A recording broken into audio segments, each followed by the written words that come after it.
শাম্ভবী প্রোডাকশনসের আজকের নিবেদন প্রখ্যাত লেখিকা সঞ্চারী ভট্টাচার্যের পদ্মজা গল্পটি। আজকের কাহিনীটি উদয়পুরের স্থানীয় লোককথা ও আঞ্চলিক ইতিহাসের ওপর ভিত্তি করে লেখা হয়েছে। এখানে স্থান, কাল ও পাত্রের বিবরণের মধ্যে আদৌ কোনো সত্যতা রয়েছে কিনা তার পরিমার্জিত দলিল হিসেবে রাজপুতানার ইতিহাস সায় দেয় না। তবে রানী পদ্মিনীর সম্পর্কে উল্লিখিত বিবরণগুলি সবটাই সত্য। তাই এই গল্পের লেখিকাকে তথ্য প্রমাণ আরোহণের দিক থেকে সম্পূর্ণ দায়মুক্ত করা হলো। অডিও স্টোরি রূপে নির্মাণের ক্ষেত্রে গল্পের ঐতিহাসিক পটভূমিকে পরিবর্তিত ও পরিবর্ধিত করা হয়েছে। দিল্লির সুলতান আলাউদ্দিন খিলজি একটানা 12 বার চিতোর আক্রমণ করেছিলেন। অন্তিমবারের পূর্বে তার পক্ষে চিতোর দুর্গটি অধিকার করা সম্ভব হয়নি। রাজপুত তলোয়ারের কাছে তাকে বারংবার পরাজয় বরণ করতে হয়েছিল। এই ইতিহাসটুকু কম বেশি আমরা সকলেই জানি, কিন্তু অষ্টমবারে চিতোর আক্রমণকালে আলাউদ্দিনকে এমন এক শক্তির সাথে মোকাবিলা করতে হয়েছিল যার হদিশ গোটা রাজপুত ইতিহাসেই নেই।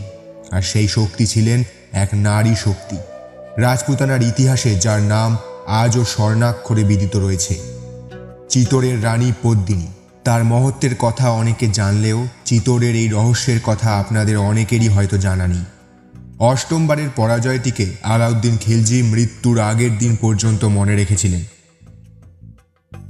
কি ঘটেছিল 1353 বিক্রম সম্বতে? কেন সুলতানি সেনা এই নারী শক্তির কাছে পরাস্ত হয়ে পিছু হটতে বাধ্য হয়েছিল? জানতে হলে অবশ্যই শুনুন আমাদের আজকের কাহিনী প্রখ্যাত লেখিকা সঞ্চারী ভট্টাচার্যের পদ্মজা। সঞ্চারী ভট্টাচার্য জন্ম 1990 সালে 3রা জানুয়ারি।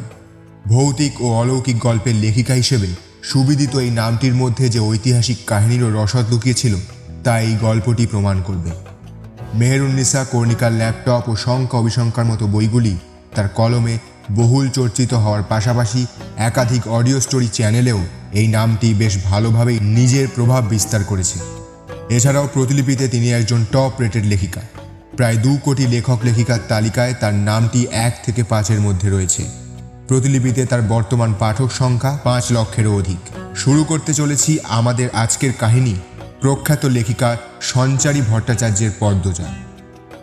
নারী শক্তির তেজ আর রাজপুত তলোয়ারের বীরত্বের মধ্যে কোনো পার্থক্য ছিল না। সিংহলী এই রানী 1800 যুদ্ধবিদ্যায় পারদর্শী ছিলেন, একথা রাজপুত ইতিহাসের ক্ষেত্রে খুব কম মানুষই জানেন।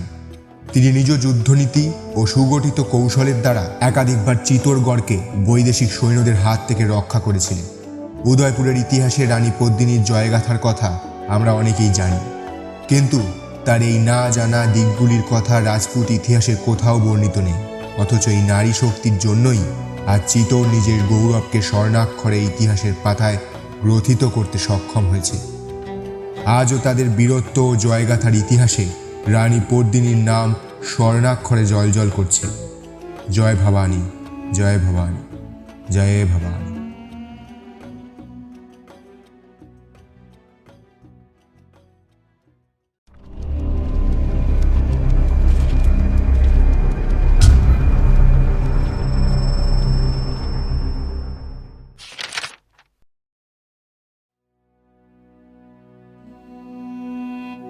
বিক্রম সম্বত 1353। ভারতবর্ষের ইতিহাসের পাতায় নতুন যুগের সংযোজনের স্বপ্ন নিয়ে দিল্লির সিংহাসন আরোহণ করেছিলেন সুলতানরা। সুলতানি আমলের ভারত ছিল মুসলিম শাসনাধীনে। অত্যাচার ও ঔদার্যের শেষ অধ্যায় রচিত হওয়ার আশঙ্কায় নিঃশ্বাস নিচ্ছিল ভারতের মাটি। একদিকে সুলতানি রাজত্বের প্রভাবশালী রূপ, আর অপরপক্ষে ভারতের মাটিতে নিজেদের চিরাচরিত অধিকারকে বলবৎ রাখবার জন্য লড়াই করে চলেছিলেন রাজপুতেরা। এই দুই জাতির গোষ্ঠীদ্বন্দ্বের মধ্যেও রাজপুত রাজাদের ঐতিহ্য রক্ষার প্রধান পটভূমি রচিত হওয়ার অপেক্ষায় ছিল। সেই প্রদেশটির মাটি কোনোদিনই নিজের পরাক্রমের দোহাই দেয়নি নিজের সম্মানকে ধূলিসাৎ হতে। নিভে যাওয়া প্রদীপের শেষ প্রজ্বলিত শিখার ন্যায় চুপিসারে দম বন্ধ হয়ে যাওয়া অতীতকে অন্তরে কোথাও লুকিয়ে রেখে টিমটিম করে জ্বলছিল মেওয়াড়ের গহিল বংশ। টিমটিম করে জ্বলতে থাকা অন্তরের এই আগুনকেই দামামা বাজিয়ে সর্বসমক্ষে শক্তিমত্তার দ্বারা ফুটিয়ে তুলতে প্রস্তুত ছিল এই মেওয়ার। দূর দূরান্ত পর্যন্ত সেই আগুনের ঝলকানি নিজের প্রকৃতিকে রূপায়িত করতে সক্ষম হয়েছিল। দিল্লির সুলতানি প্রদেশের মাটিকেও টলিয়ে দিতে সক্ষম হয়েছিলেন তারা। পতনাভিমুখ অবস্থার থেকে নিজেদের প্রভাবকে পুনরুজ্জীবিত করবার তাগিদ নিয়ে এগিয়ে আসতে চাইছিলেন সুলতানি শক্তিরাও। তবে তাদের দীর্ঘমেয়াদী জয়ের ইতিহাসে বাধার সৃষ্টি করেছিল এই মেওয়ার। রাজপুত বীরত্বের গাথায় বিরচিত এই মেওয়ারের ইতিহাস রচনার কাজ এতটাও সহজ ছিল না।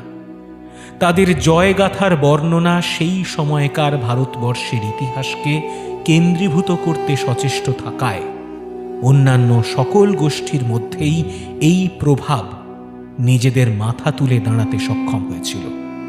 এই প্রভাবান্বিত প্রদেশগুলির মধ্যে একটি ছিল খলজি বংশ। খলজি আধিপত্যের প্রাতিষ্ঠানিক রূপ পরিদর্শনে সর্বাধিক শক্তিমত্তার পরিচয় দিয়েছিলেন আলাউদ্দিন খলজি। ভারতবর্ষের মাটিতে নিজেদের প্রতিপত্তি বিস্তার করবার উদ্দেশ্যে তিনি একের পর এক প্রদেশকে সুলতানি সাম্রাজ্যের অধীনে আনবার পরিকল্পনা করতে শুরু করেছিলেন। 1301 সালে তিনি ভারতবর্ষের রানথাম্ভোর দখলের মধ্যে দিয়ে নিজের ক্ষমতা প্রতিষ্ঠায় সক্ষম হয়েছিলেন। দিল্লি দখলের পরেই এই জয় ছিল ভারতের মাটিতে তাঁর দ্বিতীয় বৃহত্তর জিত। 1299 সাল থেকেই ভারতবর্ষের উত্তর পশ্চিম সীমান্তে রাজস্থানের মাটিতে নিজের পরম্পরাগত ঐতিহ্যের সাবলীল ক্ষমতায় বিরাজিত ছিল গোহিল বংশ। মেওয়ারের এই বংশ তখন নিজের ক্ষমতা বিস্তারে ছিল এক পা এগিয়ে। একাধিক ছোট বড় রাজ্যকে নিজের অধীনস্থ করতে সক্ষম এই প্রদেশটি ভারতের মানচিত্রে এক বিতর্কিত সাম্রাজ্য হিসেবে আলোকপাত করেছিল। খলজিরা তখন একে একে ভারতের অন্যান্য প্রদেশগুলি দখলে ব্যস্ত। আলাউদ্দিন খলজির বিশেষ প্রতিনিধি উলুক বেগের নজরে পড়েছিল ওই মেওয়ার।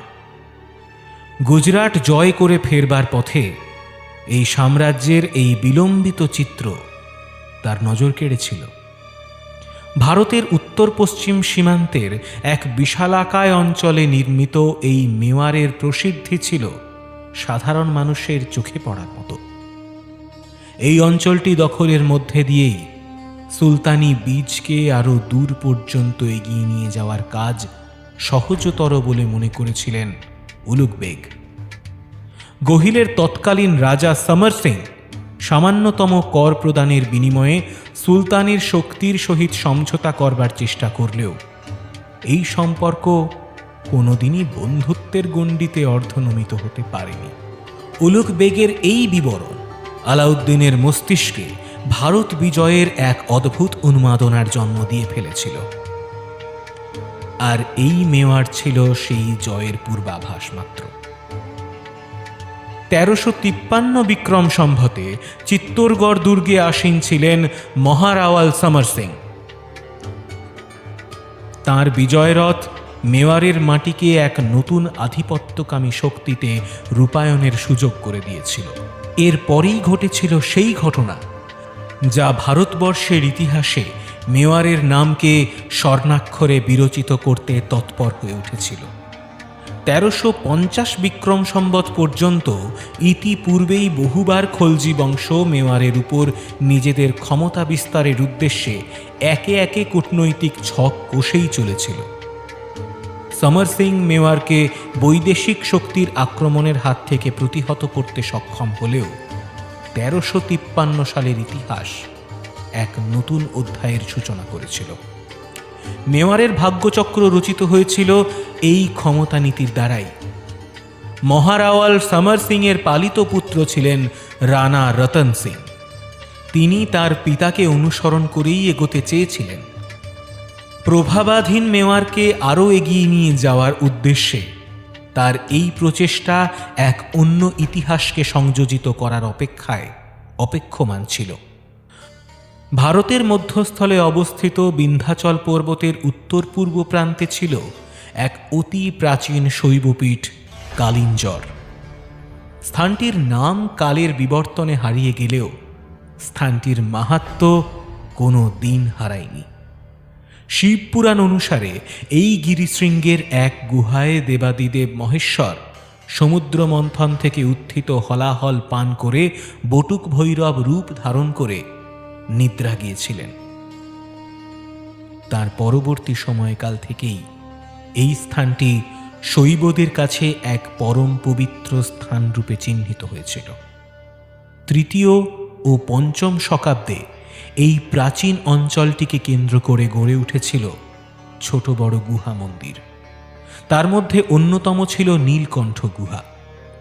গুহার পাশে শিলাপ্রাচীরে খোদিত ছিল কাল ভৈরবের মূর্তি। সেই মূর্তি বরাবর ঝর্ণার জল নিচের দিকে প্লাবিত হতে থাকায় প্রাচীন গাত্রের পাশে রাখা শিবলিঙ্গের উপরিভাগের অংশটি সামান্যতম ডুবে গিয়েছিল।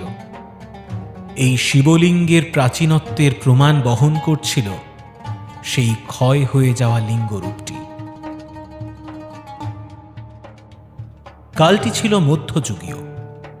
কোনো এক সময় চান্দেল বংশীয় এক রাজপুত বীর এই গিরিশৃঙ্গের উপর নগর বেষ্টনীর দ্বারা রাজ্য বিস্তার করেছিলেন। পরবর্তীকালে এই প্রদেশটিরই নামকরণ করা হয়েছিল কালিঞ্জর। হেমন্তের এক মধ্যাহ্নে মহানুভব ক্রুকুটাধীর শৈব অর্চনা শেষ করে গুহার বাইরে বিশ্রাম নিচ্ছিলেন। হঠাৎ চরণ দেউড়ি থেকে কারুর পদধ্বনির শব্দ কানে ভেসে এলো তার। মহানুভব সামান্য ভ্রুকুটি করে সেদিকে নজর ঘোরালেন। চোখের পলক ফেলার ক্ষণিক সময়কালটি অতিক্রান্ত হতেই সম্মুখে উপস্থিত হলেন তার একনিষ্ঠ শিষ্য কৌন্তেয় ভট্ট। অসময়ে নিজের শিষ্যকে দেখতে পেয়ে মহানুভবের মনে চিন্তার ছাপ স্পষ্ট উদীয়মান হল। চিন্তাজনক অধ্যায়ের সূচনা ছিল তার এই আগমন। কোনো বিশেষ ঘটনাকে সাংকেতিক চিহ্নরূপে মহানুভবের সামনে তুলে ধরবার জন্যই তিনি আবির্ভূত হয়েছিলেন। তাকে দেখা মাত্রই মহানুভবের চিন্তার মেঘটি আরও অচলায়তনে ঘনীভূত হল। কৌন্তেয় ভট্ট মহানুভবকে প্রণাম করে তার পায়ের কাছে এসে বসলেন। কৌন্তেয় ভট্টের কপালে চিন্তার ভাঁজ উদিত হতে দেখেই মহানুভব আসন্ন বিপদের প্রহর গুনতে শুরু করেছিলেন। তিনি তার অন্তরের ভাষা ব্যক্ত করতে যাবেন এর পূর্বেই কৌন্তেয় ভট্ট স্বর্ণমোড়কে মোড়া এক লিফাফা তার হাতে ধরিয়ে দিলেন। মোড়কটিকে বেষ্টন করেছিল পদ্মফুলের ডাঁটি। মহানুভব সেই পদ্মের বেষ্টনী খুলতে খুলতেই কৌন্তেয় ভট্টের চোখের দিকে তাকালেন। তার চোখের ভাষাই প্রমাণ করে দিচ্ছিল এই চিঠিটির উদ্দেশ্য। এই লেখনীর আসল রূপকারের জবানবন্দির ইশারা করছিল ওই দুটি চোখ। পদ্মের ফুলটি থেকে তখনও বার্তা প্রেরকের অঙ্গের সুবাস ভেসে আসছিল। পত্রটি খুলতেই তার নজর পড়ল কাগজের অরুণাভ মুখের দিকে। মেওয়ারের সাংকেতিক চিহ্নটি চিঠির উপরিভাগের পরিসর জুড়ে নিজ ক্ষমতার বয়ানকে স্পষ্ট অঙ্কিত করে রেখেছিল। সেটি প্রমাণ করে দিচ্ছিল চিঠিটির ভবিষ্যৎ। অপরূপ লেখনীর বেষ্টনী এবং ক্ষমতার প্রভাবান্বিত রূপের ঝলক একে একে প্রতিটি শব্দের মধ্যে দিয়েই নিজ মাধুর্যকে স্পষ্ট চিহ্নিত করেছিল। লিফাফাটি এসেছিল সুদূর মেওয়ার থেকে। মহানুভব কৌন্তেয় ভট্টকে জিজ্ঞাসিলেন, এই পত্রটি কি রানীমায়ের লিখিত? আসলে লেখার টান স্পষ্ট করে দিচ্ছে তার অস্তিত্বের কথা। ভারতীয় লিপির সাথে যে তার একেবারেই পরিচয় সাধিত হয়নি তা তার এই লেখনই প্রমাণ করছে। মহানুভবের কথা শুনে ঈষৎ থামলেন কৌন্তেয় ভট্ট। তারপর বললেন, আজ্ঞে হ্যাঁ, তিনি সকল শৈবসোনাকে আগামী অমাবস্যার মধ্যেই তার গড়ের ভবানী মন্দিরের সম্মুখে উপস্থিত থাকার নির্দেশ দিয়েছেন। আপনার কাছে এই বার্তাটি পৌঁছে দেওয়ার জন্যই তিনি আমাকে প্রেরণ করেছেন। যত শীঘ্র সম্ভব এই কাজকে পরিণতি দিতে হবে। তবেই মেওয়ারের ভবিষ্যৎ সুরক্ষিত হবে। কৌন্তেয় ভট্টের এই কথাগুলি মহানুভবের মনে বিশেষভাবে আলোকপাত করেছিল।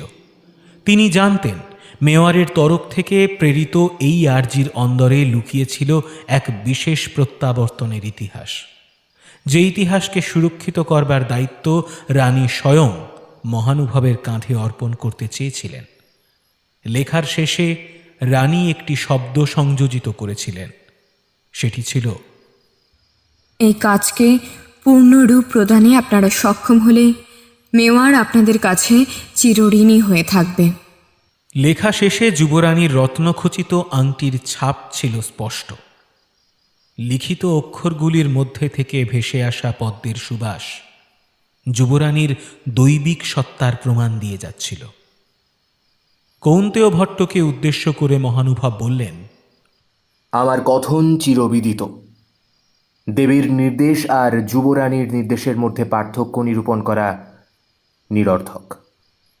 আমরা শৈব ভাবধারার প্রতীকী রূপে ভারতবর্ষের বিভিন্ন প্রদেশে প্রদক্ষিণ করে থাকি। বর্তমানে কালিঞ্জর আমাদের নিবাসস্থল। সারা বছর জুড়ে আমরা একাধিক শৈবপীঠ সমূহের দর্শন করে আবার এই স্থলেই ফিরে আসি। এটি আমাদের পূর্ণ প্রকৃতিস্থ রূপের পরিচায়ক।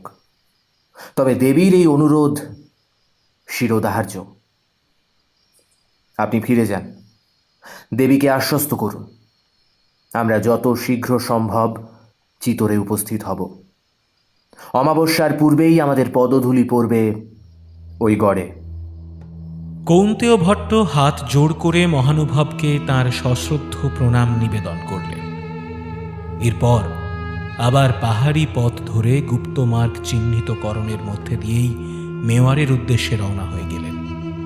ভারতবর্ষের ইতিহাসে এই শৈব সেনাদের বিষয়টি ছিল এক আলাদা উপাখ্যানের অংশীদার।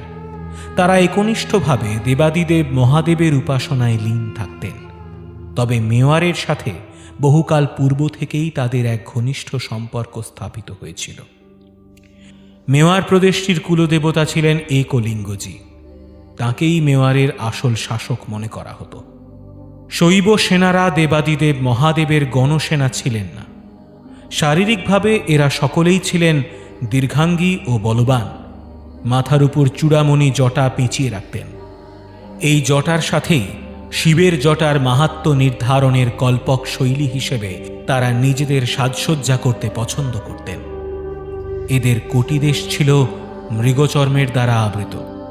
সন্ন্যাসী হলেও এরা সকলেই ছিলেন গুপ্ত যুদ্ধবিদ্যায় পারদর্শী। এরা কারো কাছেই দায়বদ্ধ ছিলেন না।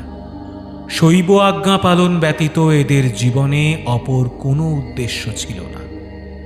এরা শুধুমাত্র মহানুভবকেই তাদের গুরুদেবের আসনে বসিয়েছিলেন। ধ্যান যোগে তারা মহানুভবের সঙ্গে সংযোগ স্থাপনের চেষ্টা করতেন। প্রাচীনকাল থেকেই এরা মেওয়ার প্রদেশের একলিঙ্গজির একনিষ্ঠ ভক্ত ছিলেন। এই একলিঙ্গজির দেওয়ান রূপে সূর্যবংশীয় এই রাজপরিবার রানা উপাধি ধারণ করে সিংহাসনে আরোহণ করতেন। রানা অর্থাৎ মন্ত্রী। মেওয়ার তার সংকটকালে বহুবার একলিঙ্গজি ও ভবানী মায়ের আজ্ঞা নিয়ে এই শৈব সেনাদের অনুগামী হয়েছিল। এই শৈব সেনাদের আনুগত্যে মেওয়ারকে কোনোদিন পরাজয়ের মুখ দেখতে হয়নি। শৈব সেনারা আগামীর প্রস্তুতি নিচ্ছিলেন। কৌন্তেয় ভট্টের স্থান ত্যাগের সাথে সাথেই মহানুভবের মনে নতুন ভাবনা উদিত হতে শুরু করেছিল। তিনি আর বিলম্ব না করে গুহার খোপে থাকা পায়রার পায়ে নীলকণ্ঠ ফুল বেঁধে উড়িয়ে দিলেন।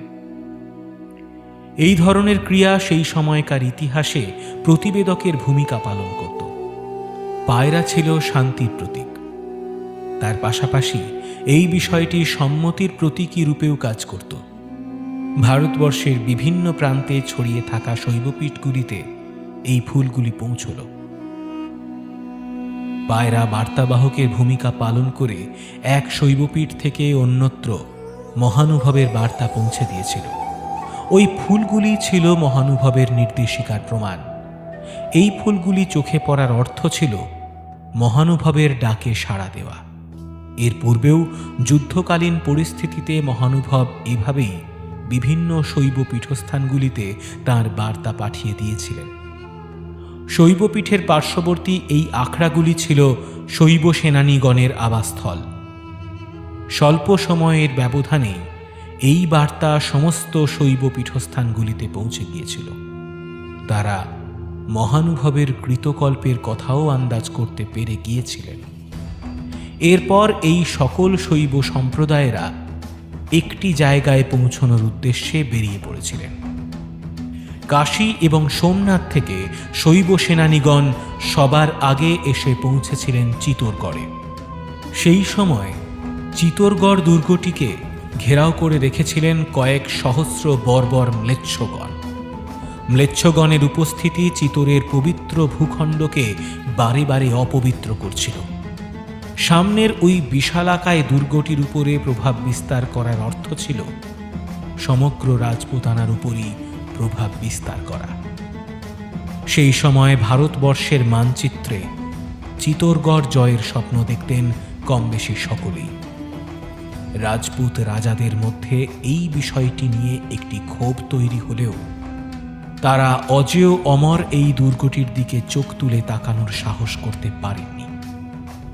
প্রথমত, দুর্গটি অতিরিক্ত উচ্চতায় বিরাজ করায় সৈন্যবাহিনী নিয়ে সেদিকে এগিয়ে যাওয়ার কাজ খুবই কঠিন ছিল। এছাড়াও দুর্গের বাইরের অঞ্চলটি ছিল বিস্তীর্ণ মরুভূমির অন্তরালে লুকিয়ে, ফলে দীর্ঘদিন ধরে বাইরে থেকে এই দুর্গটিকে প্রত্যক্ষ করার মতো রসদ কারোর কাছেই থাকত না। চড়া রোদের মধ্যে দাঁড়িয়ে কিংবা প্রবল বৃষ্টিতে নতুবা রাজস্থানের তীব্র শৈত্যপ্রবাহের মধ্যে সেনাবাহিনীকে সংযত রাখার মতো রসদ তাদের কাছে মজুদ না থাকায় অনেকেই চিতোর জয়ের স্বপ্নকে অপূর্ণ রেখে নিজ নিজ রাজ্যেই ফিরে যেতে বাধ্য হতেন। ম্লেচ্ছগণের কাছে আপাত দৃষ্টিতে সেই উপযোগ্য রসদ থাকায় তারা দীর্ঘ 3 মাস ধরে দুর্গের বাইরের অঞ্চলে বেষ্টনী বানিয়ে অপেক্ষা করতে সক্ষম হয়েছিলেন। ম্লেচ্ছগণের সর্দার ছিলেন সাধু ও মহাত্মাদের প্রতি মহানুভব। শৈব সেনাদের চিতোরে প্রবেশ করতে দেখেও তার মনে বিন্দুমাত্র সন্দেহ জন্মাল না। এই দীর্ঘ সময়ের মধ্যে যারাই দুর্গে প্রবেশ করতেন তাদের প্রত্যেককেই অনুসরণ করে তারা পৌঁছে যেতেন দুর্গের প্রধান ফটকের কাছে। কিন্তু এর থেকে অধিক পথ অনুসরণের অধিকার তাদের কারো কাছেই ছিল না। শৈব সেনাদেরকে দুর্গের দিকে এগিয়ে যেতে দেখে ম্লেচ্ছগণেরই এক সর্দার তাদের কাছে এগিয়ে গেলেন। আচ্ছা, আপনারা কোথায় যাচ্ছেন? ম্লেচ্ছগণের বেশভূষায় প্রমাণ করে দিচ্ছিল তারা বহিরাগত। একজন বহিরাগতের দৃষ্টি সর্বদাই অবনমিত হওয়া উচিত ছিল। সেখানে শৈবগণের প্রতি তার এই নির্দেশরূপী মনোভাবকে সমর্থন করবার মতো মানসিকতা তাদের কারো কাছেই ছিল না, কারণ তাদেরকে প্রশ্ন করবার অধিকার ছিল স্বয়ং রানীর। তিনি ব্যতীত কারো প্রশ্নের জবাবদিহি করার জন্য তারা কেউই বাধ্য ছিলেন না। তবুও তাদের মধ্যে থেকেই একজন বিনম্র ভঙ্গিতে জানালেন, আসন্ন অমাবস্যায় ভবানী মন্দিরে দেবী রণচণ্ডীর পূজা অনুষ্ঠিত হবে। দেবী মায়ের পূজার উপলক্ষেই আমাদের চিতোরগড়ে আসা। সামান্য কয়েকটি শব্দ প্রয়োগের মধ্যে দিয়েই সেই সাধু মহোদয় খিজির খাঁর কৌতূহল প্রশমনে সক্ষম হলেন। এর থেকে অধিক কোনো কিছুই যে তারা বলতে বাধ্য নন সেটি তাদের মুখ দেখেই আন্দাজ করতে পারলেন খিজির খাঁ। তিনি অধিক বাক্য ব্যয় না করে তাদের পথ থেকে সরে দাঁড়ালেন। চিত্তরগড় দুর্গ প্রবাদ প্রতিম ঐতিহ্য নিয়ে দাঁড়িয়েছিল শৈবদের সামনে। প্রতিটি পাথর গাত্রেই ছিল সমৃদ্ধশালী প্রবাদ প্রতিম ঔদার্যের প্রমাণ। প্রতিটি পাথরের দেওয়ালের মধ্যে লুকিয়েছিল বহু পুরাতন ইতিহাসের ঝলক, যার সাথে মিশেছিল রাজপুত বীরত্বের গাথা। শৈব সেনারা দলবদ্ধভাবে প্রধান ফটকের কাছে এসে পৌঁছতেই মাথার উপরে থাকা সূর্য দেবতা অস্তমিত হয়ে গেলেন। সন্ধ্যের চাদরে ঢাকা পড়ে গেল চিতোর। এই সময়ের শোভাটি ছিল দেখবার মতো। চারিদিকে প্রজ্বলিত হয়ে উঠেছিল ঘিয়ের প্রদীপ। প্রধান ফটকের সামনে থেকে আগামীর দীর্ঘ সুগম রাস্তাটি প্রদীপের আলোয় জ্বলজ্বল করে উঠেছিল। দুর্গের শিখরে শোভা বর্ধন করছিল সূর্য বংশের পতাকাটি। হাওয়ার বেগে এক স্থান থেকে অন্য স্থানে সে নিজের গতিপথ পরিবর্তন করলেও তার উপস্থিতি মেওয়ারের গৌরব গাথার প্রতীকী রূপে প্রতীয়মান হচ্ছিল। রাত বাড়ার সাথে সাথে আরও শৈব সেনা দুর্গের ভেতরে প্রবেশ করতে শুরু করলেন। যুদ্ধকালীন পরিস্থিতি থাকায় সন্ধ্যের পর থেকেই দুর্গের দ্বার বন্ধ করে দেওয়ার বিধি প্রচলিত ছিল। বিভূতি মাখা এই দেহগুলি দেখা মাত্রই ম্লেচ্ছরা অনুমান করলেন সামনেই হয়তো কোনো বিশেষ পার্বণ অনুষ্ঠিত হতে চলেছে। দুর্গের ভেতরে উৎসবের আমেজে গা ভাসিয়ে দেওয়ার উদ্দেশ্যেই যে এই সকল সাধুদের পদধূলি চিতরে পড়েছিল, সেই বিষয়টি সম্পর্কে ম্লেচ্ছগণ নিশ্চিত হয়ে গিয়েছিলেন। শৈবদের সংখ্যা ক্রমে বৃদ্ধি পেতে শুরু করেছিল। এক দল থেকে সংখ্যার মানটি দাঁড়িয়েছিল শত সহস্রে। দলে দলে তারা দুর্গের প্রাচীরের পাদদেশে এসে দাঁড়ালেন। যে দল দুটি আগেই চিতরে প্রবেশ করেছিলেন তারা গিরিখাতের গোমুখ কুণ্ডের পবিত্র জলে স্নান সেরে শুদ্ধ হয়ে নিলেন।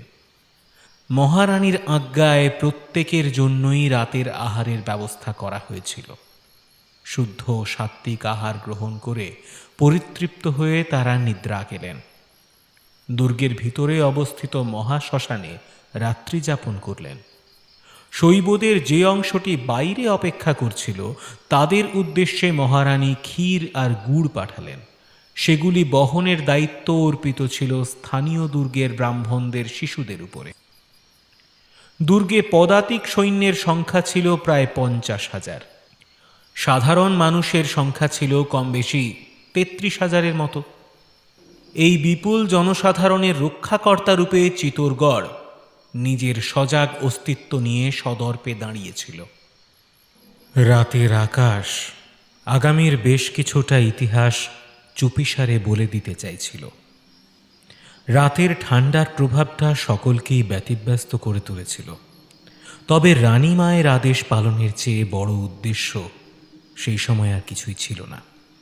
শৈবরা বংশ পরম্পরায় এই গহিল বংশের সেবায় সর্বদাই সচেষ্ট ছিলেন, কিন্তু সেবারে তাদের আহ্বানের পশ্চাতে প্রকৃত উদ্দেশ্য ঠিক কী ছিল এটাই ছিল সর্বাপেক্ষা বৃহত্তর বিষয়। তবু তারা অম্লান বদনে নিজের রাতের আহার গ্রহণে ব্যস্ত ছিলেন। ব্রাহ্মণ শিশুরা শৈব সেনাদের হাত মুখ ধুয়ে দিলেন। মহারানীকে সম্মান জানিয়ে করা এই কাজের মাহাত্ম্য ছিল অনেক বেশি। কাশী ও সোমনাথ নিবাসী এই শৈবদের দেবতার অংশ হিসেবেই পুজো করা হতো। মেওয়ারের কাছে তাদের আবির্ভাব ছিল স্বয়ং দেবাদিদেবের আবির্ভাবের সমতুল্য।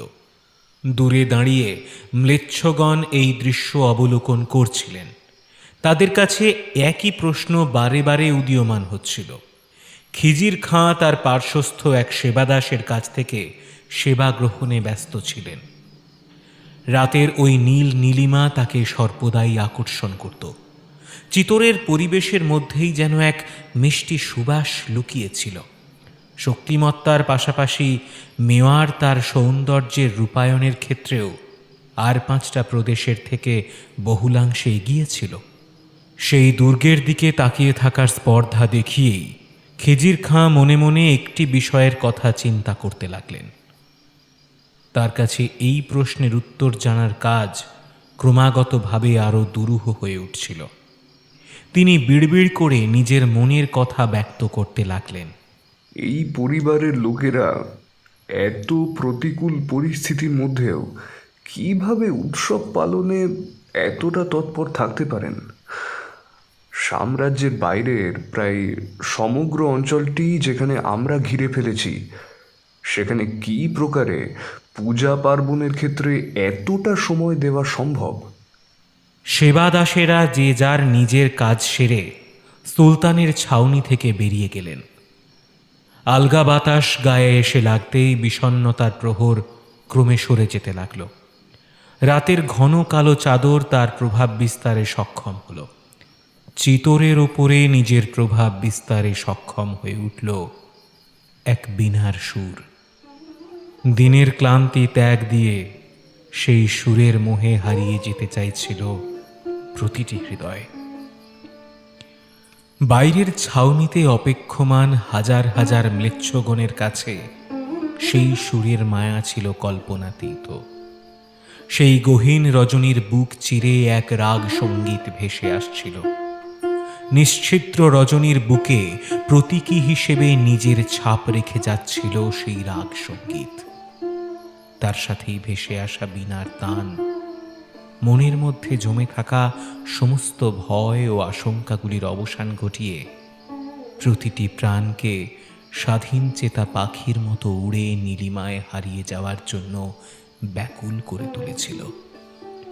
দরজার সাথে বেঁধে রাখা ঘণ্টাগুলি রাতের চাদরে গা ভাসিয়ে দমকা হাওয়ার সাথে সাথে এক ধার থেকে অন্য ধারে দুলতে দুলতে এক অদ্ভুত সুর তুলছিল। সেই সাথে শনশন করে ফাঁকা রাস্তা দিয়ে বয়ে চলা বাতাস আগামী প্রহেলিকার জবানবন্দি রূপে প্রত্যেকের কানের কাছে এসে ফিসফিস করে কিছু কথা বলে যেতে চাইছিল। আমি আছি, আমি চিতোরকে ঠিক রক্ষা করব। যেভাবে এতদিন তাকে বৈদেশিক আক্রমণের হাত থেকে দূরে সরিয়ে রেখেছি, আজও নিজের সন্তানের মতো তাকে আগলে রাখব। শুধু সময়ের অপেক্ষা, আর অপেক্ষা কিছু সাহসের। ধীরে ধীরে সেই কণ্ঠস্বরের জাদুও ওই বায়বীয় আচ্ছাদনের সাথেই মরুভূমির উপকণ্ঠে মিলিয়ে যেতে লাগল। বীণার তান ও রাগরাগিনীর সুর সেই রজনীর বুকে নিজ হাতে নতুন করে এই কথাগুলিকে গ্রথিত করে দিয়ে যেতে চাইছিল। ব্রাহ্মণ শিশুরা নিজেদের দায়িত্ব সমাপনের পর দুর্গের মধ্যস্থলের দিকে রওনা হয়ে গেলেন। মধ্যরাতে প্রহরীরাও সাধুগণের প্রতি সম্মান জ্ঞাপন করে দুর্গের প্রধান ফটকটি বন্ধ করে দিল। আকাশে বাতাসে মাদকতার সুর তুলে সেই রাগের শব্দ ধীরে ধীরে মিলিয়ে যেতে লাগল। প্রত্যেকেই সেই মনোমুগ্ধকর সুরের জাদুতে গা ভাসিয়ে দু চোখের পাতা বন্ধ করে স্বপ্নের সাগরে তলিয়ে গেলেন। মধ্যরাতে গোটা চিতোর যখন ঘুমের দেশে তলিয়ে গিয়েছিল, তখনও দ্বাররক্ষী হিসেবে পাহারা দিচ্ছিলেন হরজন সিং। একাধিক দ্বাররক্ষীর মধ্যে এই নামটি ছিল সুবিদিত। হরজন সিং দুর্গের রামপোলের দায়িত্বে ছিলেন।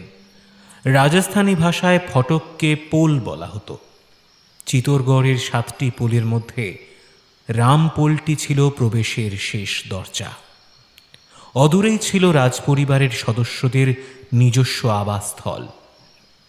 অন্যান্য দ্বাররক্ষীদের মধ্যে হরজন সিং কর্তব্যপরায়ণ ও একনিষ্ঠ হওয়ার দরুন তিনি রাজপরিবারের খুব কাছের মানুষ হয়ে উঠতে পেরেছিলেন।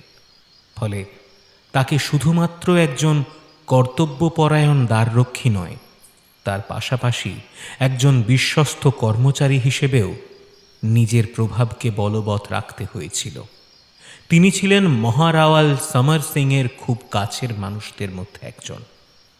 এত বড় দুর্গের দায়িত্বে একাধিক লোক নিযুক্ত থাকলেও গোপন কোনো খবরাখবর আদান প্রদানের ক্ষেত্রে মহারাওয়াল তার এই বিশ্বস্ত কর্মচারীর উপরেই নির্ভর করতেন। বহু সময়ে তিনি এই গড়ের দায়িত্ব হরজন সিংয়ের কাঁধে বর্তে রাজকার্যে চলে যেতেন, কিন্তু রাজাহীন প্রদেশের দায়িত্ব নিরূপণে কোনোদিনই খুঁত খুঁজে বার করার সুযোগ দিতেন না হরজন সিং। চিতোরের মহাশ্মশানে শৈবদের একত্রিত হওয়ার বিষয়টি কানে যেতেই হরজন সিং রওনা হলেন সভাগৃহের দিকে। হরজন সিংয়ের পরনে ছিল ছোট ঘের দেওয়া আংরাখা, তার উপরে ছিল লোহার বর্ম, আর মাথায় ছিল মেওয়ারি পাগড়ি। তারা সকলেই এই পোশাকটির মধ্যে দিয়ে নিজেদের আভিজাত্যকে সকলের থেকে আলাদা করে রাখতে সক্ষম হয়েছিলেন। এটিই ছিল তাদের বিশিষ্টতা। মেওয়ারের সেনাদের এই পোশাকি ধরনই তাদের বাকি সমস্ত রাজ্যের থেকে স্বতন্ত্রতা প্রদানে সক্ষম হয়েছিল। সামান্য দূরত্ব নিরূপণের পরেই মহারানীর 2 সেবিকা তার পথ অবরোধ করে দাঁড়ালেন। তাদের পরনে ছিল সুতির দরিয়া বস্ত্র, মাথায় বোরলা পায়ে মল, হাতে বালা, সুরলি ও কঙ্কণ ছিল। চুল ছিল মোম দিয়ে বিনি করা। তাদের মধ্যে প্রথমজন বলে উঠলেন, আপনি কার সাথে এত রাতে দেখা করতে যাচ্ছেন? এমনিতেই বাইরের আবহাওয়া ঠিক নেই, সেই সাথে স্লেচ্ছগণ সর্বদাই দুর্গের দিকে তাদের নজর একত্রিত করেছেন। সেই সাথেই দুর্গে প্রবেশ করেছেন একাধিক শৈব সেনারাও। তাদের সাথে রানী স্বয়ং দেখা করতে চেয়েছেন। আগামী অমাবস্যায় রণচণ্ডী পূজার বিধি সম্পন্ন হওয়ার মধ্যে দিয়েই গড়ের ভবিষ্যৎ রচনার কাজ সমাপ্ত হবে। আপনি নন, কম বেশি সকলেই এই বিষয়টি নিয়ে চিন্তিত হয়ে রয়েছেন। শৈব সেনাদের আগমনের বিষয়টিকে এই মুহূর্তে কখনোই চাউর করা যাবে না। রানী স্বয়ং এই বিষয়টির প্রতি সাবধানতা অবলম্বন করতে বলেছেন। আমরা আপনাকেই সবার প্রথমে এই বিষয়টি সম্পর্কে জানাতে চেয়েছিলাম। সেই কারণেই রানী মায়ের নির্দেশে আপনার সহিত সাক্ষাৎ করতে যাচ্ছিলাম। ভালোই হলো, পথে আপনার সাথে দেখা হয়ে গেল। আশা করি আপনি রানী মায়ের এই আদেশের সম্মান রাখবেন। হরজন সিং গোটা বিষয়টি জানা মাত্রই এর অন্দরে লুকিয়ে থাকা রহস্যকে কিছুটা আন্দাজ করতে পারলেন।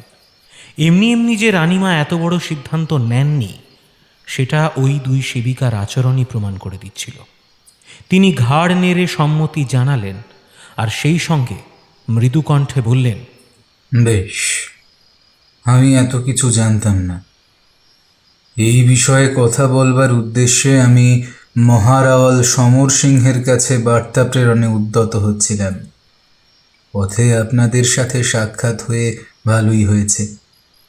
আমি আপনাদের কথা শুনলাম। রানীমায়ের সম্মান আমাদের সকলের সম্মান। তার সম্মানের সাথেই গোটা গড়, এমনকি সমগ্র মেওয়ার প্রদেশের সম্মান জড়িয়ে রয়েছে। তার বিরুদ্ধে যাওয়ার অর্থ সমগ্র প্রদেশের বিরুদ্ধে যাওয়া। আমি কখনোই একজন বিশ্বস্ত প্রতিনিধির দায়িত্বভার থেকে নিজেকে বঞ্চিত রাখতে পারবো না। আমি এই বংশের নুন খেয়েছি। বেশ, তাই হবে। জবনিকার আলেয়ার সাথে লড়াই করে এমন অনেকেই ক্লান্ত হয়ে পড়তেন।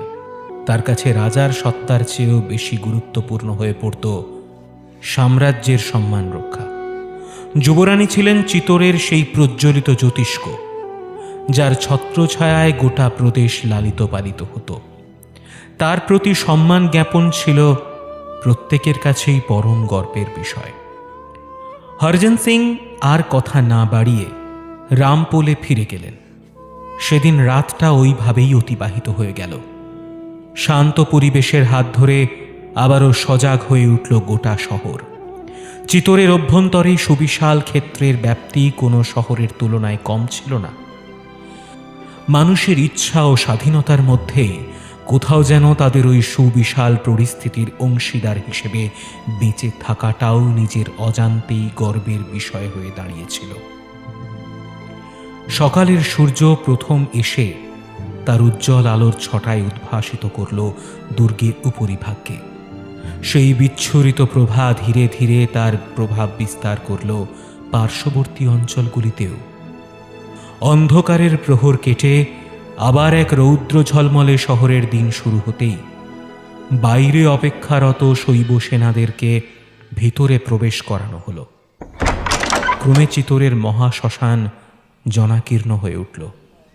একে একে প্রভাব বিস্তার করতে লাগলেন অনেকে। শৈব সেনাদের উপস্থিতি ছিল চোখে পড়ার মতোই। একই সাথে একাধিক মানুষের উপস্থিতির আনন্দোজ্জ্বল রূপের দর্শন হেতু শহরের অনেকেই এগিয়ে এলেন।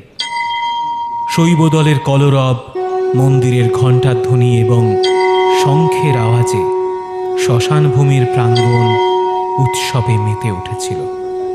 চিতোরে উপস্থিত সকলের কাছেই এই মুহূর্তটি মহাসমারোহের প্রতীকী হিসেবে নিজের স্থান অলঙ্কৃত করে তুলেছিল। সকলেই ভেবেছিলেন আগামী রণচণ্ডী পূজাকে উপলক্ষ করেই হয়েছে এই জনসমারোহ। দুর্গের ভিতরের কলরবের ধ্বনি বাইরের আকাশ বাতাসকেও স্পর্শ করতে শুরু করেছিল। বাইরে উপস্থিত ম্লেচ্ছগণ মনে করলেন পূজার বিধি প্রারম্ভ হয়েছে।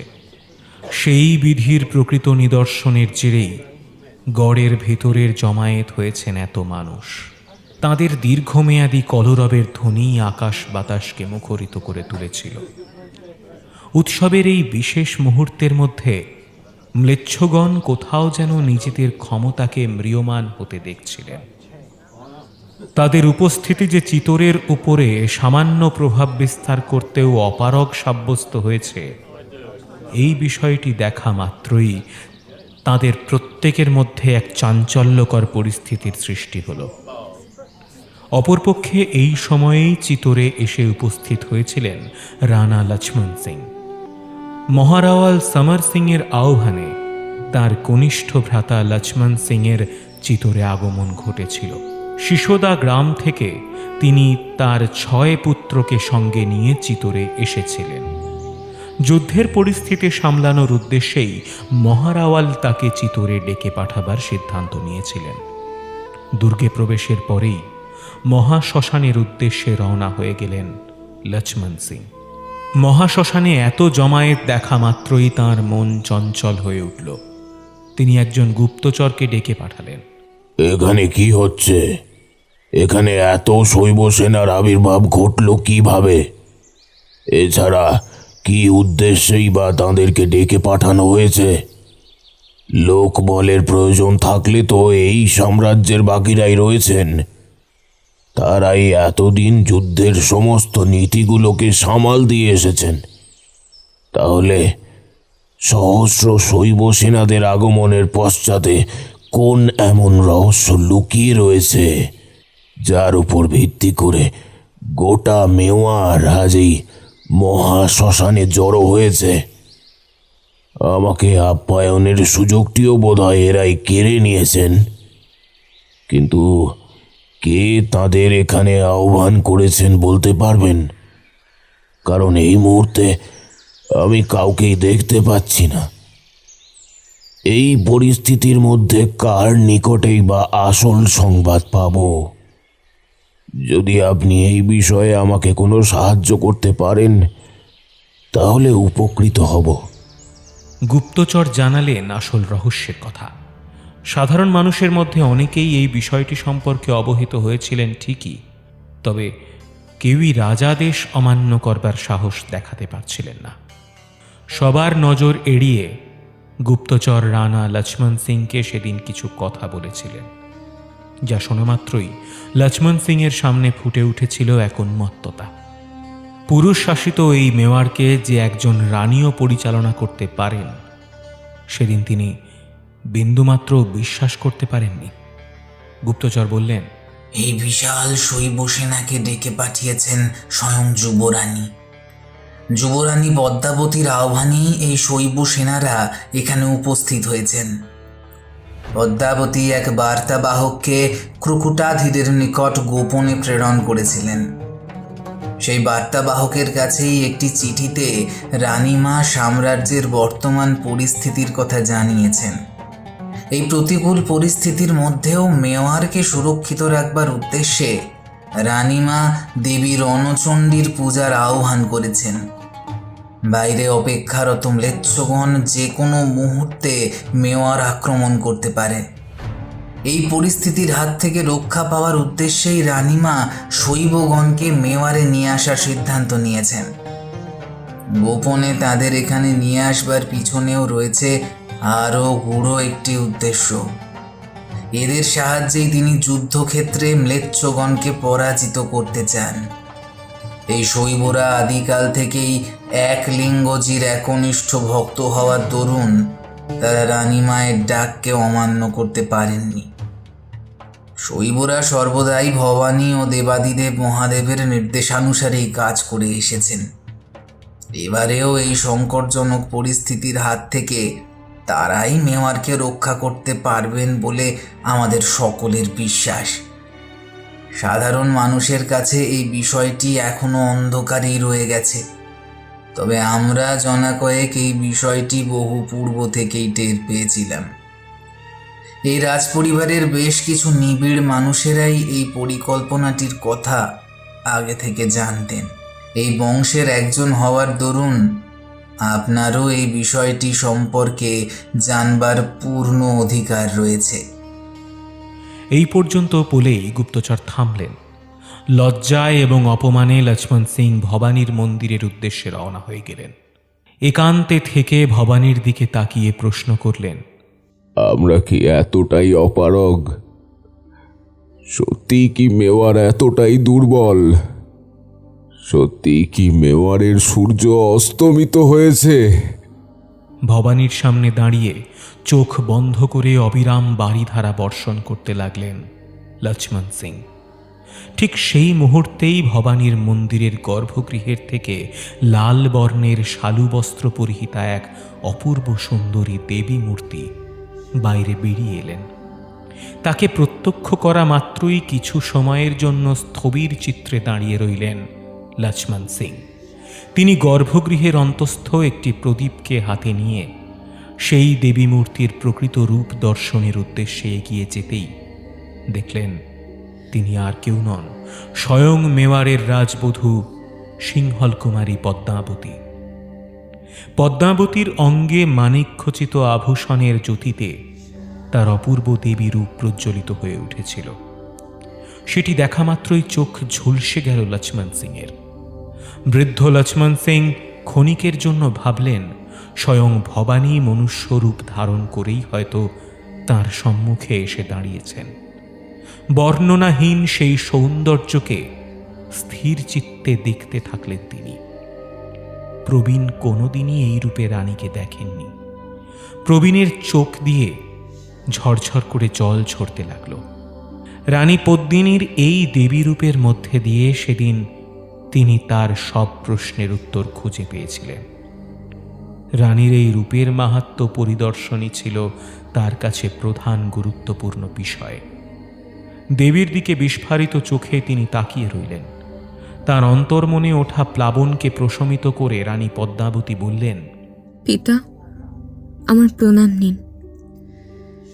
আপনি আজ ভবানীর সামনে উপস্থিত হয়েছেন।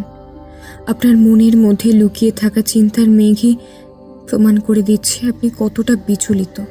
মেওয়ারের প্রতিটি সেনার তলোয়ারের জোর সম্পর্কে সকলেই অবগত, কিন্তু জবন সেনার সংখ্যা অগণিত।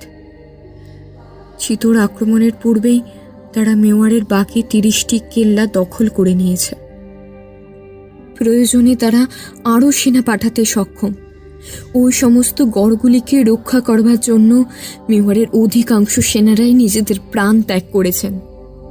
শেষ রক্ষা হয়নি বাকরোল গড়েরও। ইতিমধ্যে কেবলমাত্র 10,000 সেনা চিতোরগড়ের রক্ষা কবচের ভূমিকা পালন করেছেন। তারাই আমাদের অন্তিম সম্বল। এই বিপদসংকুল পরিস্থিতি দেখে আমার শ্বশুরমশাই শ্রদ্ধেয় মহারাওয়াল শ্রী সমর সিংহ এবং আমার স্বামী রতন সিংহ গভীর চিন্তায় আচ্ছন্ন হয়ে পড়েছেন। চিতোরের ভবিষ্যৎ নিয়ে এই ঘরের প্রত্যেকেই দুশ্চিন্তায় রয়েছে। চিতোরের ইতিহাস কোনো সাধারণ ইতিহাস নয়। এই ইতিহাসের ভার বহনের দায়িত্ব এত সহজ নয়। এই বংশে পদার্পণের পরেই গড়ের শিখরটি আমার প্রথম দৃষ্টি আকর্ষণ করেছিল। ওই উচ্চ শিখরটিকে আমি কোনো দিনও অর্ধনমিত দেখতে পারবো না। গত পূর্ণিমায় সান্ধ্যে আমি আমার পঞ্চসখী সহ কারণে মাতার গুহা মন্দিরে গিয়েছিলাম। জীবনে যখনই আমাকে কোনো দ্বন্দ্বের সম্মুখীন হয়েছে তখনই দেবী কারণে আমাকে সঠিক পথ দেখিয়েছেন। দেবী পূজার মাহাত্ম্য তেমনই, তাই দেবীর ছত্রছায়ায় গিয়েছিলাম আমরা সকলে। দেবী কারণী হলেন স্বয়ং মা লক্ষ্মী। লক্ষ্মী দেবীর এই রূপ বড়ই দুর্লভ। পদ্মাসনে অধিষ্ঠিতা চতুর্ভুজা এই দেবী মূর্তির 4 হস্তেই পদ্ম সজ্জিত থাকে। দেবী পদ্মাসনা। এই দেবী রূপে তিনি পূজিত হতেন সিংহল প্রদেশে। আমার পিতা পরম ভট্টারক গন্ধর্ব সেন ও মাতা ভট্টারিকা চম্পাবতী এই কারণে দেবীর ব্রত পালন করেই জঙ্গলাকীর্ণ জলাভূমিতে আমাকে পেয়েছিলেন। তাদের কাছে শুনেছিলাম এক অপূর্ব সুন্দরী দেবী কন্যাকে তারা নাকি জলাভূমির পাশে পেয়েছিলেন। সেই দেবীকেই আমি বিবাহের পর আমার সঙ্গে চিতোরগড়ে নিয়ে এসেছিলাম। তারপর আমার স্বামী রতন সিংহ এই গড়ের ভেতরেই দেবীকে পুজো করার উদ্দেশ্যে একটি গুপ্ত মন্দির নির্মাণ করে দিয়েছিলেন। আমি নিয়মিতভাবেই দেবীকে অর্ঘ্য প্রদান করে এসেছি।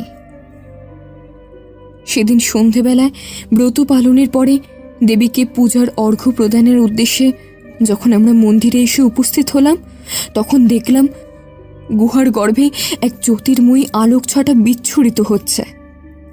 গুহাভিমুখে নজর পড়তেই লক্ষ্য করলাম দেবী মূর্তির সম্মুখে 5 জন দিব্যজ্যোতি সম্পন্না ভৈরবী মাতারা এক লোহার প্রকাণ্ড কড়া ঘিরে ধ্যান মুদ্রায় বসে আছেন।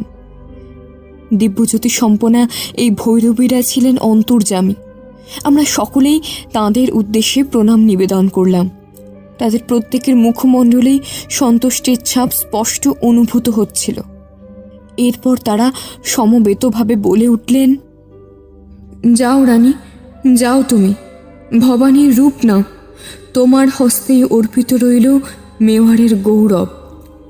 লও তুমি, লও ভবানীর খড়গ হাতে, তবেই হবে মেওয়ারের স্বর্ণোজ্জ্বল। ভবানীর খড়গ আছে সেই মন্ত্র যা তুমি পাঠাবে কলমে লিখে সর্বত্র। লেখন পড়লে আসিবে শৈব সৈন্য দল, যাহাতে বাড়িবে গৌরবোজ্জ্বল মেওয়ারের বল। এই কথাগুলো বলেই ভৈরবীরা অন্তর্ধান হলেন।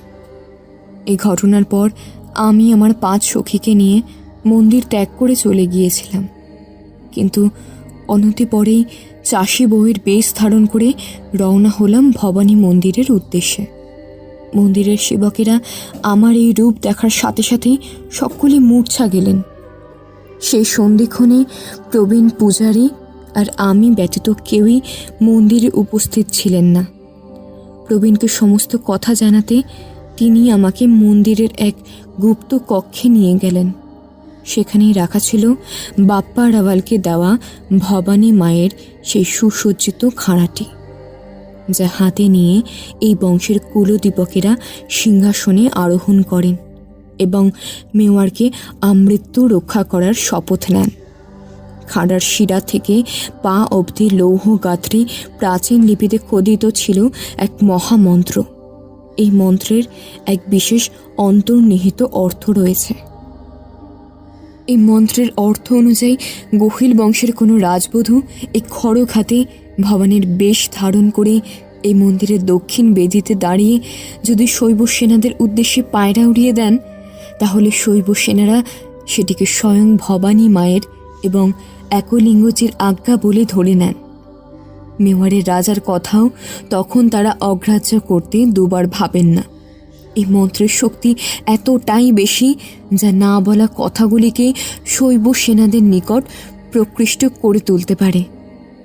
আমি শুধু ভৈরবীদের নির্দেশ অনুসারেই এগোতে চাই পিতা। ভৈরবীরা সকলেই দেবী মায়ের নির্দেশে আমার সাক্ষাৎ দর্শন দিয়েছিলেন। এই সিদ্ধান্তের মধ্যে দেবী মায়ের ইচ্ছেও মিলিত রয়েছে। তাই ওনার প্রকৃত ভক্ত হিসাবে আমাকেই উনি দায়িত্ব পালনের আদেশ করেছেন। এই বংশের অস্তিত্ব রক্ষার্থে আমাকেই দৈব খড়গ ধারণ করতে হবে। কথাগুলি শেষ করলেন যুবরানী। সামান্য দৃষ্টি ঘুরিয়ে লক্ষ্মণ সিংয়ের দিকে তাকালেন। লক্ষ্মণ সিংয়ের চোখ তখনও ছলছল করছিল। দেবী মায়ের উদ্দেশ্যে প্রণাম নিবেদন করলেন তিনি। এরপর অশ্রুজল মুছে দেবী মায়ের সন্নিকটে বসে বললেন, দেখো মা, তুমি ঠিক করেছো নাকি ভুল এই বিষয়ে মন্তব্য করবার মতো স্পর্ধা আমার নেই। দেবী মায়ের নির্দেশ অমান্য করবার সাহস এই চিতরের কারোরই নেই। তোমার অভিভাবক হওয়ার দরুন আমি তোমাকে কিছু কথা বলতে চাই। যেহেতু এটি একটি দৈব আজ্ঞা, তাই এই বিষয়ে তোমার কিছু গুরুত্বপূর্ণ কথা জানা ভীষণ প্রয়োজন। ভবানী যখনই কাউকে এই কাজ সংঘটিত করবার জন্য আদেশ দেন, তখন তার সাথে জড়িত থাকে আরও ভয়ঙ্কর কিছু। ভবানীর এই খাঁড়া যখন কারোর উদ্দেশ্যে ওঠে, তখন সে এক মহামানবের বলি যায়। এই রীতি বহু বছর ধরে মেওয়ারে প্রচলিত রয়েছে। তোমাকে যখন এই কাজটির জন্য যোগ্য মনে করেছেন তিনি, তখন তোমাকেও তাঁর পায়েই একদিন নিজের প্রাণ সঁপে দিতেই হবে। আজ হোক বা কাল, সময়ের চক্রে পড়ে একদিন না একদিন তোমাকেও সেই ভয়ঙ্কর পরিস্থিতির সম্মুখীন হতেই হবে। এটা চিরসত্য।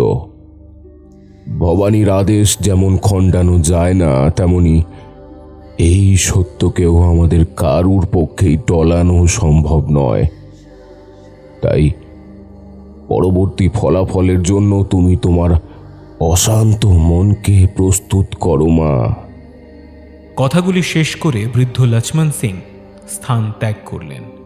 যাওয়ার সময় তিনি যুবরানীকে এই কথাগুলি গোপন রাখবার পরামর্শ দিয়ে গেলেন। ক্রমে শৈব সেনাদের ভিড় বাড়তে লাগল। যারা দূরে ছিলেন তারাও ক্রমে দুর্গের ভিতরে প্রবেশ করলেন। সংখ্যা ক্রমে দাঁড়ালো লক্ষাধিক। সবার অজান্তেই শৈব সেনাদের প্রধান মহানুভব ক্রুকুটাধীর এসে পৌঁছলেন দুর্গে। মহানুভবের পদার্পণের উদ্দেশ্য সম্বন্ধে চিতোরের কেউই সেভাবে জ্ঞাত ছিলেন না। দুর্গে প্রবেশের পরেই তিনি যুবরানীর সঙ্গে সাক্ষাতের উদ্দেশ্যে রওনা হয়ে গেলেন। অন্যদিকে দুর্গের ভিতরের পরিস্থিতি আরও দুর্নিবার হয়ে উঠেছিল। শৈব সেনারা সকলেই রণচণ্ডী পূজার প্রধান ক্ষেত্রের কাছে পৌঁছে গিয়েছিলেন। সেখানে পূজার রীতি মেনে শয়ে শয়ে ছাগ বলি দেওয়া শুরু হলো। বিধি মেনে এই কাজ সম্পন্ন হয়ে যাওয়ার পরে আরও একটি বিশেষ কাজ সম্পন্ন করলেন যুবরানী পদ্মিনী স্বয়ং। সেদিনই মধ্যাহ্নে তিনি পায়রা উড়িয়ে দিলেন। এই রীতি পালনের দুটি অর্থ ছিল। রানা রতন সিং মহারাওয়াল সমর সিং এর পালিত পুত্র হওয়ার দরুন তিনি এই সকল রীতিনীতি সম্বন্ধে অবগত ছিলেন না। একটি পায়রা শান্তির প্রতীক, আর অপরটি ছিল যুদ্ধের প্রস্তুতি। পায়রাকে সর্বদাই বার্তাবাহকের ভূমিকায় দেখতেন গহিলরা। কোনো বিধ্বংসী যুদ্ধের পূর্বে এভাবেই প্রস্তুতি নেওয়ার বিধি প্রচলিত ছিল মেওয়ারে। তার সাথেই বেজে উঠল শঙ্খের ধ্বনি। একই সাথে ঢোল নাগাড়া বাজতে শুরু করল। সেই সাথে শত শত রাজপুত শতবারা উলুধ্বনি করলেন। মা রণচণ্ডীর আশীর্বাদ বহন করে সকলেই যুদ্ধের জন্য নিজের মনকে তৈরি করে ফেলেছিলেন। উলুধ্বনি ও শঙ্খধ্বনির মিলিত শব্দের মধ্যে দিয়েই এক নতুন ইতিহাস রচনা। যবন সেনারা যুদ্ধের কৌশলের দ্বারা তাদেরকে সহজেই ঘেরাও করে ফেললেন। যবন সেনাদের দ্বারা পরিবেষ্টিত হয়ে পড়ায় রাজপুত সেনারা বেশ ঘাবড়ে গেলেন, কারণ এই যাযাবরদের যুদ্ধনীতি সম্পর্কে তাদের কারোরই পূর্ব ধারণা ছিল না। যবন সেনাদের উপর রাজপুতদের এই বিধ্বংসী আক্রমণের খবর কানে যেতেই স্বয়ং দিল্লির সুলতান আলাউদ্দিন খলজি কৈলোরের কেল্লা থেকে চিতোরের উদ্দেশ্যে বেরিয়ে পড়লেন। তার সাথে থাকা প্রায় লক্ষাধিক সৈন্য সঙ্গে নিয়েই তিনি চিতোরের দিকে এগিয়ে যেতে শুরু করলেন। পথে যেতে যেতে সুলতান আলাউদ্দিন খলজি তার বিশ্বস্ত সেনাপতি উলুগ বেগ ও সহচর মালিক কাফুরের সাথে এক বিশেষ পরিকল্পনা করলেন। যেহেতু লক্ষাধিক যবন সেনা পূর্বেই রাজপুতদের উপর আক্রমণ হানতে সক্ষম হয়েছিল, তাই তিনি তার সাথে থাকা 1,00,000 সেনাকে যুদ্ধক্ষেত্রে প্রেরণ না করে সরাসরি চিতোরের কেল্লার উদ্দেশ্যে রওনা হয়ে যাওয়ার সিদ্ধান্ত নিলেন। সুলতান আলাউদ্দিনের সহিত আরও 2 রাজা নিজেদের সাহচর্য প্রদানের উদ্দেশ্যে সংঘবদ্ধ হয়েছিলেন। একজন ছিলেন হয়েলশালেশ্বর স্বয়ং, আর অপরজন ছিলেন স্বয়ং মধুরাপতি বীরা পাণ্ডা। এই 2 নরপতি নিজেদের আত্মসম্মান সুলতানের কাছে বিক্রি করতেও দ্বিধাবোধ করেননি। শোনা যায় এরা উভয়েই নাকি যুবরানী পদ্মাবতীর স্বয়ম্বরে চরম ব্যর্থতা লাভ করেছিলেন। রানী স্বয়ং এই 2 নৃপতিকে অসিবিদ্যার লড়াইতে পরাস্ত করেছিলেন। তাই সেই অপমান ও ঘৃণার ভার বহন করতে না পেরে তারা উভয়েই সুদূর দক্ষিণ ভারত থেকে সুলতান আলাউদ্দিনের সেনায় যোগদানের সিদ্ধান্ত গ্রহণে দুবার ভাবেননি। দুজনেই চিতোরের গৌরবকে চিরকালের জন্য পদতলে পিষ্ট করতে চেয়েছিলেন। আর তাদের এই সুযোগ সর্বাগ্রে কার্যকরী হওয়ার মুহূর্ত ছিল সেটি, যখন সুলতান তাদেরকে সঙ্গে নিয়ে চিতোর আক্রমণের উদ্দেশ্যে রওনা হয়েছিলেন। মধুরাপতি স্বয়ং যুবরানী পদ্মাবতীর যুদ্ধকৌশল সম্পর্কে পূর্বেই অবগত ছিলেন। অসাধারণ রূপবতী হওয়ার পাশাপাশি তিনি যে যুদ্ধবিদ্যায়ও সমানভাবেই পারদর্শী ছিলেন, এই বিষয়টি সম্পর্কে তিনি পূর্বেই অবগত হওয়ার সুযোগ লাভ করেছিলেন। পথে যেতে যেতে মধুরাপতি বীরা পাণ্ডা সুলতান আলাউদ্দিনকে বেশ কয়েকটি কথা জানাতে উদ্যত হলেন। সুলতান, আপনাকে প্রণাম জানিয়ে বেশ কয়েকটি কথা বলতে চাই। যুবরানী পদ্মাবতী একজন পরমা সুন্দরী রমণী হওয়ার পাশাপাশি একজন বিচক্ষণ যোদ্ধাও বটেন। তিনি এক সহস্র যুদ্ধবিদ্যায় পারদর্শী। এছাড়াও তিনি তাঁর যুদ্ধনীতির দ্বারা রণাঙ্গনে খুব সহজেই যুদ্ধরীতির পরিবর্তনেও বেশ পটু। চোখের পলকেই তিনি সেনাদের অবস্থান পরিবর্তনেও সক্ষম সুলতান। তাই চিতোরের সেনার পরাজয় জানবেন একেবারেই সাময়িক। যে কোনো মুহূর্তেই যুবরানী স্বয়ং যুদ্ধক্ষেত্রে পদার্পণ করে এই পরিস্থিতির পরিবর্তন করে দিতে পারেন। তাঁদের ওপরে বিশ্বাস করবার অর্থ নিজেদের পতনকে ডেকে আনা সুলতান। আমি যখন সিংহল দ্বীপ আক্রমণ করি তখন আমার 4 সহস্র সেনাকে পদ্মাবতী একাই পরাস্ত করেছিলেন। এরই মধ্যে সুলতানের সেনা দুর্গের নিকটেই পৌঁছে গিয়েছিল। একজন রমণীর সম্পর্কে এমন সব কথা শোনার পরেও সুলতান আলাউদ্দিন সামান্যতম বিচলিত হলেন না। তিনি দুর্গের অভিমুখে রওনা হওয়ার সিদ্ধান্তেই অনড় রইলেন। হঠাৎ সুলতানের নজর পড়ল দুর্গের প্রাচীরের দিকে। তিনি দেখলেন কারা যেন দুর্গের প্রাচীর বেয়ে নেমে আসছেন। ক্ষণিকের মধ্যেই আবহাওয়া ধুলোয়িত হয়ে গেল। ধুলোয় ঢাকা পড়ল গোটা পরিসরটি। কোনো কিছুই পরিষ্কারভাবে দৃষ্টিগোচর হতে চাইছিল না। চিতোরের সমস্ত সেনারাই তখন যুদ্ধের প্রাঙ্গণেই উপস্থিত ছিলেন, কিন্তু এর পরেও বহিরাগত এই সেনাদের আগমনের বিষয়টি সুলতানকে বিচলিত করে তুলল। আক্রমণটি ছিল সম্পূর্ণ অস্বাভাবিক। আরও কিছুটা সামনে আসতেই সুলতান লক্ষ্য করলেন ব্যাঘ্রচর্ম পরিহিত ত্রিশূলধারী লক্ষাধিক শৈব সেনা তাদের দিকে ধেয়ে আসছিল। চারিদিকে একলিঙ্গজির জয়ধ্বনি গমগম করতে লাগলো। মনে হলো যেন স্বয়ং বিশ্বম্ভর শিব স্বর্গ থেকে যুদ্ধক্ষেত্রে পদার্পণ করেছেন।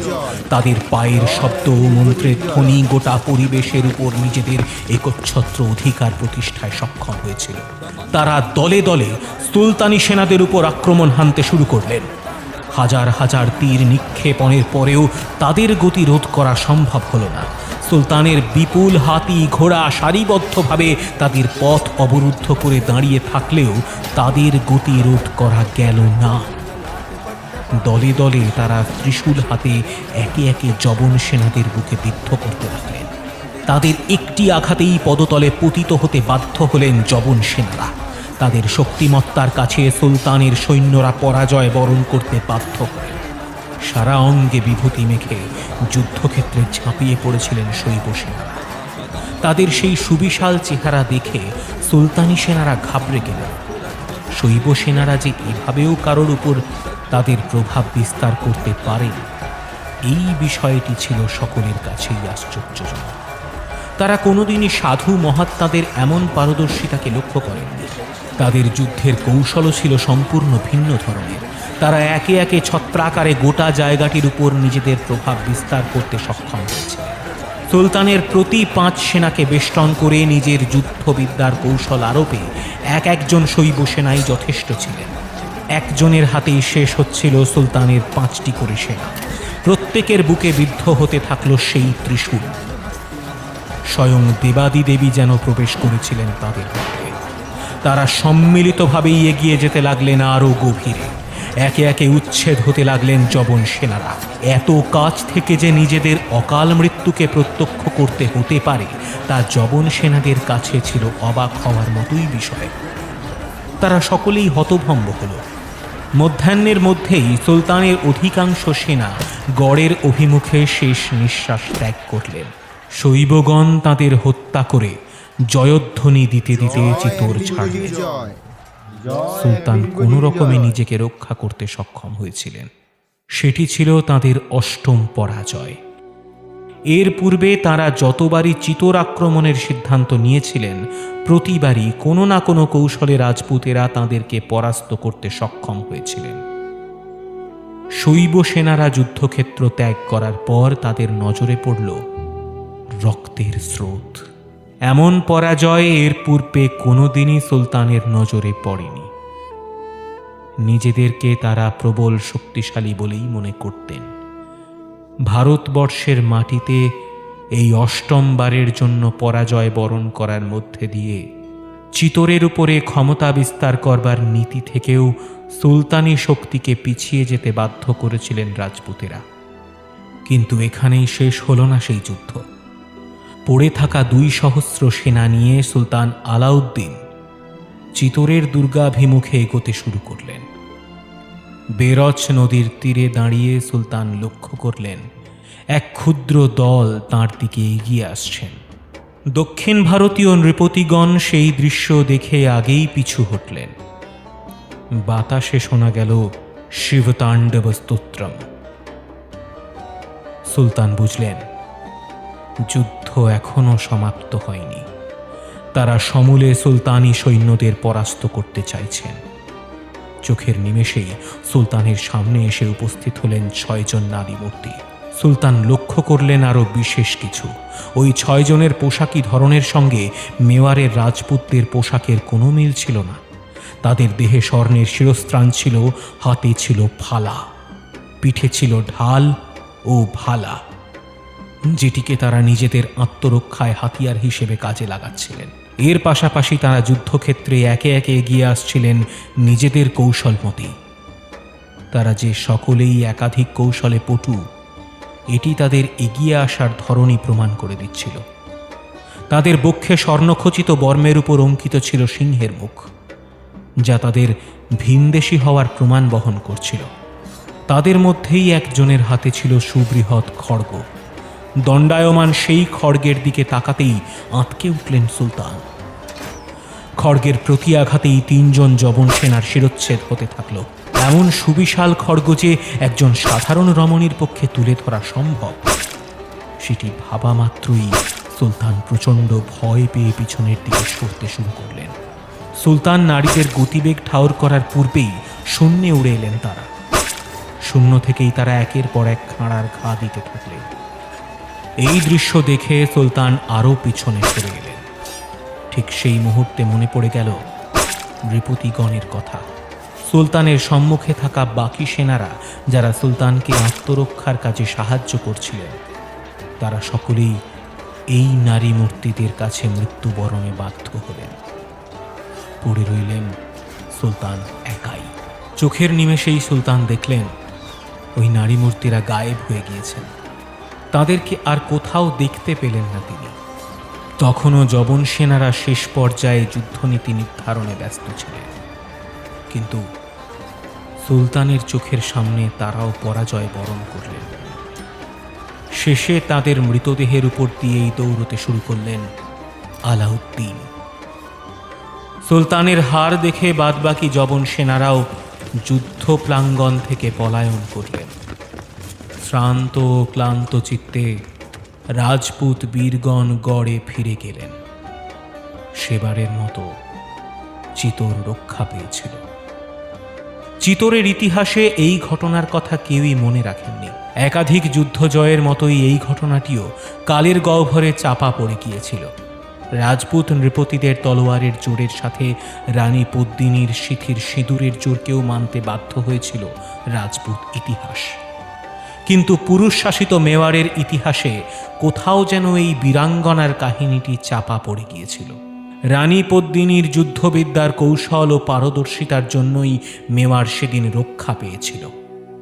কিন্তু ভবানী মায়ের সেই ডাকে শেষ পর্যন্ত সাড়া দিতে বাধ্য হয়েছিলেন তিনি। এরপরেও সুলতান আলাউদ্দিন খলজি চিতোর আক্রমণের জন্য অগ্রসর হয়েছিলেন। অন্তিমবারেই জহর ব্রতের মাধ্যমে প্রাণ দিতে বাধ্য হয়েছিলেন যুবরানী পদ্মিনী। রাজপুত গাথায় শুধুমাত্র সেই কাহিনীটিকেই গুরুত্ব দেওয়া হয়ে থাকে। আমরা সকলেই রানী পদ্মিনীকে কেবলমাত্র একজন সতী হিসেবেই চিনি। তার বীরত্বের এই জয়গাথা যে কেবল ওই ঘটনার মধ্যেই সীমাবদ্ধ থেকে যায়নি, এই কাহিনীটি তার প্রকৃষ্ট প্রমাণ বহন করবে। রানী পদ্মিনী জওহরের আগুনে ভস্মীভূত হয়ে গিয়েছিলেন ঠিকই, কিন্তু এমন হাজারো কাহিনীর মধ্যে তিনি এভাবেই অজেয় অমর হয়ে বেঁচে থাকবেন। একজন পরমা সুন্দরী হিসেবেই যে তাকে সম্মান প্রদর্শন করা উচিত তেমনটা নয়। এই কাহিনী তার বীরত্বের জয়গাথা হিসেবেও তাকে চিরস্মরণীয় করে রাখবে।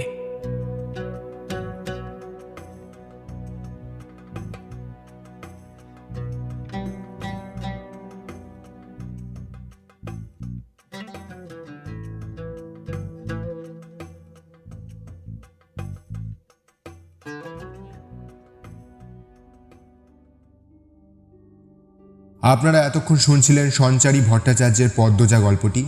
এই গল্পে সূত্রধারের ভূমিকায় ছিলাম আমি ঋতদীপ, কথকের ভূমিকায় ছিলেন তমাল, মহানুভবের ভূমিকায় ছিলেন সায়ন্তন, কৌন্তেয় ভট্টের ভূমিকায় ছিলেন অরূপ, রানী পদ্মিনীর ভূমিকায় ছিলেন আলোকলতা, খিজির খায়ের ভূমিকায় ছিলেন শ্রমণ, শৈব সেনার ভূমিকায় ছিলেন সায়নদীপ, মহারানীর সেবিকার ভূমিকায় ছিলেন অমৃতা, অর্জন সিং ও গুপ্তচরের ভূমিকায় ছিলেন পিনাক, লক্ষ্মণ সিংহ ও মধুরাপতি বীর পান্ডার ভূমিকায় ছিলেন প্রীতম, বিশেষ সহযোগিতায় ছিলেন সুনন্দিতা দেবনাথ, সাউন্ড এডিটিং ও মিক্সিংয়ে ছিলেন সমান্তরাল স্টুডিও, পোস্টার ডিজাইন ও অলঙ্করণে ছিলেন কৃষ্ণেন্দু মণ্ডল এবং আকাশ। এরকম গল্প আরও শুনতে হলে আমাদের চ্যানেলটি সাবস্ক্রাইব করতে ভুলবেন না। পদ্মিনীর সম্পর্কে আগামীতে এমন আরও অনেক গাথা আপনাদের সামনে আমরা প্রকাশ করতে চলেছি। এরকম কাহিনী যদি আপনাদের ভালো লেগে থাকে তাহলে কমেন্ট বক্সে কমেন্টের মাধ্যমে আমাদের জানান। আমরা এমন আরও অনেক অজানা ঐতিহাসিক রহস্যময় কাহিনীগুলিকে আপনাদের সামনে প্রকাশের জন্য সচেষ্ট থাকব। আমাদের সঙ্গে থাকুন আর শুনতে থাকুন শাম্ভবী প্রোডাকশনস, যেখানে গল্প কথা বলে।